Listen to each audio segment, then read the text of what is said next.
Hello everyone, it's May, and so baseball should be happening now, and in honor of that, I'm sitting in the Apex Friendship dugout. Well, today I've got an announcement for you, and we're going to give you some background on something. First, the announcements.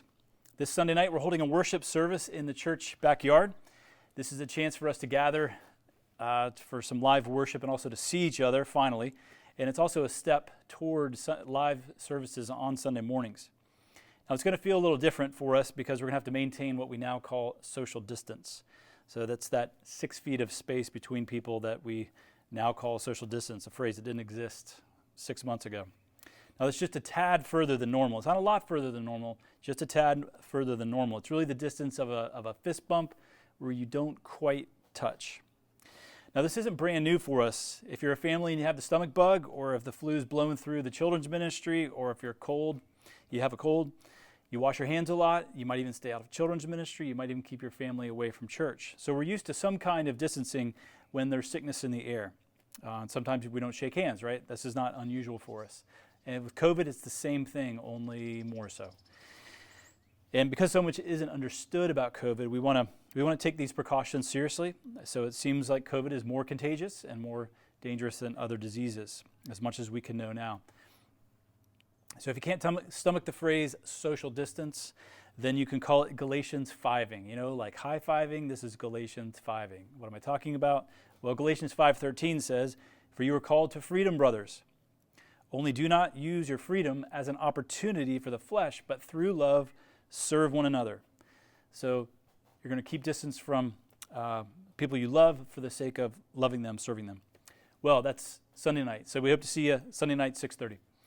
Now some background, not on COVID, some background on Trinity Fellowship Church's Confession of Faith. This is one of the things we're excited about as a church in entering into the Trinity Fellowship churches. So in the past, we've used language like a statement of faith. Well, Trinity Fellowship uses Confession of Faith. The titles are interchangeable. They mean exactly the same thing. Now, there's different ways that churches have approached their statement of faith, kind of the small, medium, and large versions. So in the small version, you're basically putting out there what a Christian has to believe to be a Christian. So it's kind of a minimalistic approach. The Apostles' Creed might be the statement of faith of a church. And then you got the medium version. So here you're explaining things just a little bit more, and maybe you're putting in a summary fashion what the elders believe and what is taught in the church. But it's still a summary form. It's still fairly short. And here you might add language on what the Bible is, on views on end times or something like that. But then you have the large size. Now, this is where you put out there pretty completely what an elder has to believe to be an elder in that church or those churches. And here, the distinctives of what this church believes are going to be part of the statement of faith. Not just what all Christians believe, but what is distinctive about these elders in these churches. And a lot of times those are called confessions of faith. The most famous one, of course, is called the Westminster Confession of Faith, used by Presbyterians around the world. Now, TFC has gone for this large size approach, this confession of faith approach.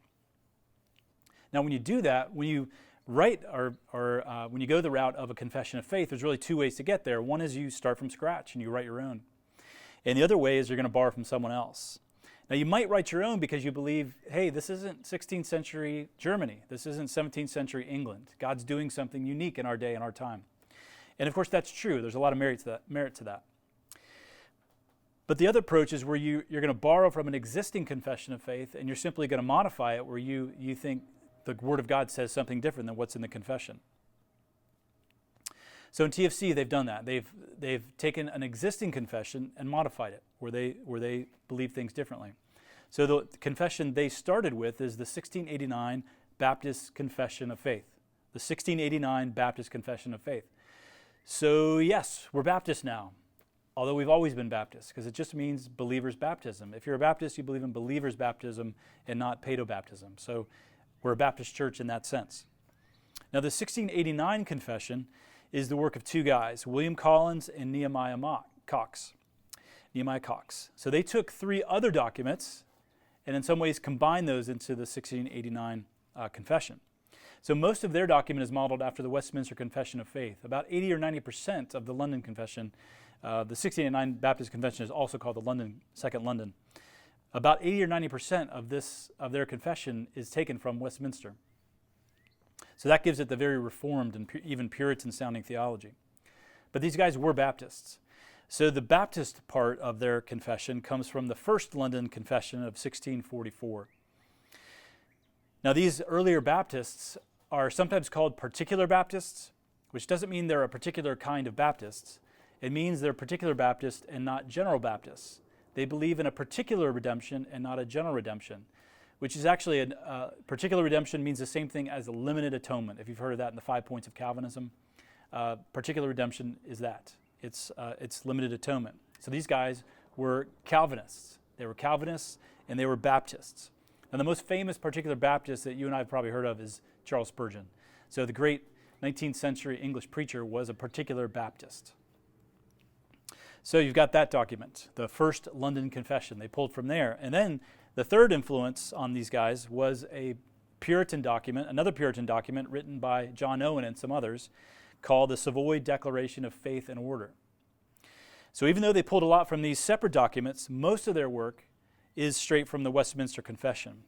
And like I've said, they felt free to change the document as they saw fit. So that's the reason you do that is because you want the final confession of faith to be just that. It's a confession of your faith, not someone else's, but your faith. And so you want it to be a statement of what we believe. What we believe is a summary of what the Bible teaches. So the Bible is what's authoritative, inspired, inerrant, infallible. And yet what we're saying is that this confession is a reflection of what the Bible teaches. So we want it to be a confession of our personal faith. Now, so the strength of an approach like this is you're rooted in history. You're rooted in church tradition. And so the 1689 confession is obviously over 300 years old. So it's been read and studied. It's been believed by thousands of believers before us. So there's a lot of safety in that. But these are just human documents. These aren't the Word of God. These are human documents. And so it's appropriate that we change it as we see fit, just like these men changed it as they saw fit. Because just because something is old doesn't make it true. And so for us, that means updating the language to make it more usable and useful, understandable. It means adding sections on spiritual gifts because we are continuationists. It means adding sections on gender and marriage because those are such big issues in our day. We've added sections, chapters on missions to make evangelism and church planting and global mission more explicit in the document. And there's also some language added about what it means that our churches are together in a denomination. But even if you take all these modifications together, the heart of it is still this 1689 confession. So it's still rooted in history. Because even though there's a place to be creative, sound doctrine is not one of them. Like the foundation of a building. I don't want the guy who builds the foundation of my house to get creative. I want him to build a strong, stable foundation that's not going to waver and crumble in the decades and centuries to come. If he's going to get creative, I want him to do it with paint colors and with the windows, but not on the foundation. And so in some ways, the confession of faith is like that. It's rooted in what is strong and proven. But it is a reflection of what we believe. You know, it has been modified, so it is a statement of what we believe in our church. Well, we're excited about TFC's Confession of Faith. We hope you are.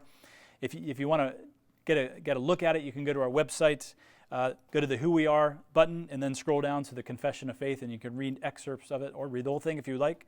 It's excellent. We believe it's going to serve our church well in our life in Trinity Fellowship churches. Well, thanks for watching, and we hope to see you Sunday night. Thanks.